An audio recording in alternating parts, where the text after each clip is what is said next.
Hi friends, good afternoon. Welcome back to my channel. வாங்க இன்றைக்கி என்ன ரெசிபின்னு பார்ப்போம். இன்றைக்கி பார்த்திங்கன்னா மீல் மேக்கர் தாங்க எடுத்து வச்சுருக்கேன். ஒரு 50 கிராம் அளவு இருக்கும். மீல் மேக்கர் வச்சு தாங்க இன்றைக்கி ஒரு ரெசிபி செய்ய போகிறோம். ஃபஸ்ட்டு இதை நல்லா சுடு தண்ணியில் கொஞ்சமாக உப்பு போட்டு நல்லா கொதிக்க வச்சு ஒரு 10 நிமிஷம் போல் ஊற வச்சு எடுத்துக்கலாம்.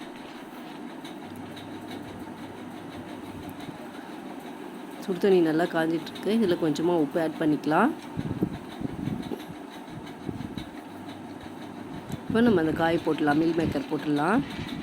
போட்டு ஒரு கொதி வந்தோடனே கேஸ் ஆஃப் பண்ணிவிட்டு பிளேட் போட்டு மூடி வச்சுருங்க. 10 நிமிஷத்தில் ஊறிடும்.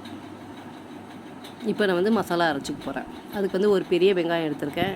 1 டீஸ்பூன் மிளகு, 1 டீஸ்பூன் சீரகம், 2 ஏலக்காய், பட்டை, லவங்கம், இஞ்சி, பச்சை மிளகாலாம் எடுத்து வச்சுருக்கேன். இப்போ இது மொத்தத்தையும் நம்ம வதக்காமல் அப்படி குறைன்னு மிக்சியில் அரைச்சிட்டு வந்துட போகிறோம். நம்ம காரம் மிளகு, பச்சை மிளகா தான் போட்டிருக்கோம். அதனால காரம் குழம்புல சேர்க்கும் போது மிளகாத்தூள்லாம் திட்டமாக ஆட் பண்ணிக்கணும். இதை அப்படியே நம்ம அரைச்சிட்டு வந்துடலாம். பாருங்கள், 10 நிமிஷம் போல் ஊறிடுச்சு. நல்லா வெந்துட்டுருக்கும். அப்படியே அதுலேயே உங்களுக்கு அந்த சுடு தண்ணியிலே ஊறினதும் மெத்துன்னு ஆகிட்டுருக்கோம். நல்லா புழிஞ்சி எடுத்துகிட்டு 2 பீஸாக கட் பண்ணிக்கலாம். இப்போ நல்லா கொஞ்சமாக கடாயில் எண்ணெய் ஊற்றியிருக்கேன். ஃபஸ்ட்டு நம்ம இந்த மீல் மேக்கரை கொஞ்சம் மசாலாவில் போட்டு டீப் ஃப்ரை பண்ணி எடுத்துக்க போகிறோம். கொஞ்சமாக மஞ்சாத்தூள், 1 டீஸ்பூன் போல் மிளகாத்தூள் ஆட் பண்ணியிருக்கேன். அப்போ தான் உங்களுக்கு காரம் அது உள்ளே இறங்கும். மீல் மேக்கர் உள்ள காரம் இறங்கும். அதனால தான் ஃபஸ்ட்டு ஃப்ரை பண்ணி எடுத்துக்கிறேன். பாருங்கள், ஒரு 5 நிமிஷம் போல் ஃப்ரை பண்ணாலே போதும். இதை அப்படியே எடுத்து ஒரு பிளேட்டுக்கு ட்ரான்ஸ்ஃபர் பண்ணிக்க போகிறோம். இந்த அளவு ஆச்சுன்னா பரவாயில்ல. பாருங்கள், எந்த அளவு நல்லா டீப் ஃப்ரை ஆகிட்டுருக்கு. தண்ணியில் எதுவும் ஊற்ற வேண்டாம். சும்மா எண்ணெயில் மஞ்சத்தூள், கொஞ்சமாக மிளகாத்தூள் போட்டு ஃப்ரை பண்ணி எடுத்துக்க போகிறோம். இப்போ நம்ம குழம்பு தாளிச்சிக்கலாம். எண்ணெய் ஊற்றிருக்கேன். நம்ம மசாலா ஐட்டம்ஸ் ஆஸ் யூஸ்வல் சோம்பு, பட்டை, லவங்கம், ஏலக்காய் அதெல்லாம் போட்டுக்கலாம். பிரிஞ்சி இலை, கருவேப்பிலை எல்லாம் போட்டுக்கலாம். போட்டுட்டு நம்ம அரைச்சி வச்சுருக்க அந்த வெங்காயம், மிளகு, சீரகம்லாம் இருக்குது பார்த்திங்களா, அதை போட்டு ஃப்ரை பண்ணிக்கலாம். அந்த பச்சை வாசனை போகிற வரைக்கும் கொஞ்சம் வதக்கி விட்டுக்கலாம்.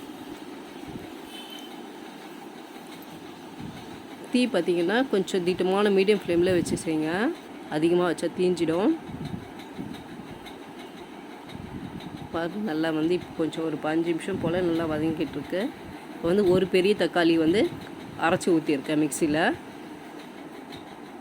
மஞ்சத்தூள், கொஞ்சமாக குழம்பு மிளகாத்தூள் 1 டீஸ்பூன் போல் ஆட் பண்ணியிருக்கேன். உப்பு போட்டுக்கலாம். போட்டு நல்லா கலரிடலாம். வதங்கட்டும் கொஞ்சம் நேரம். தண்ணி ஊற்றலை, அந்த எண்ணெயிலே நல்லா கொஞ்சம் நேரம் வதங்கணும்.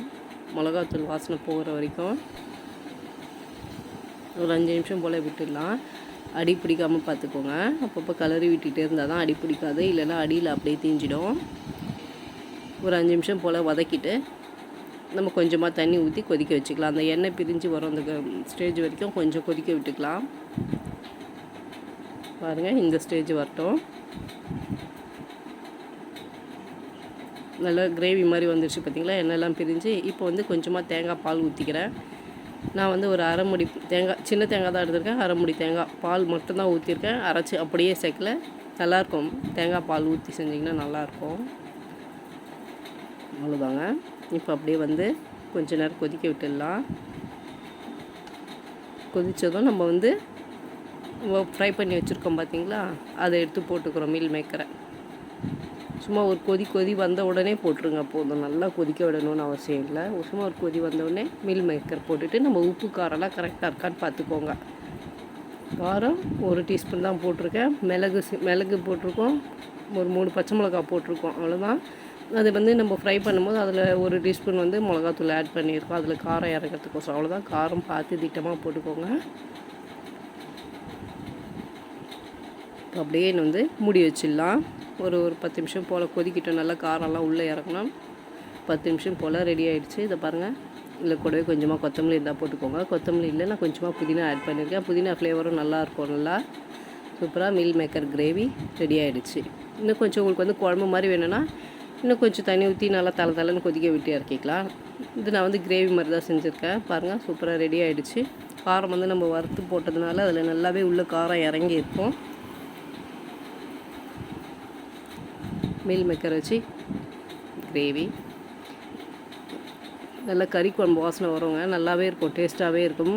இந்த மாதம் ஃபுல்லாக கறி சாப்பிட மாட்டாங்களே, அதனால் இந்த மாதிரி பசங்களுக்கு செஞ்சு கொடுங்க. நல்லாயிருக்கும். கறி குழம்பு மட்டுமே இருக்கும் கிரேவி.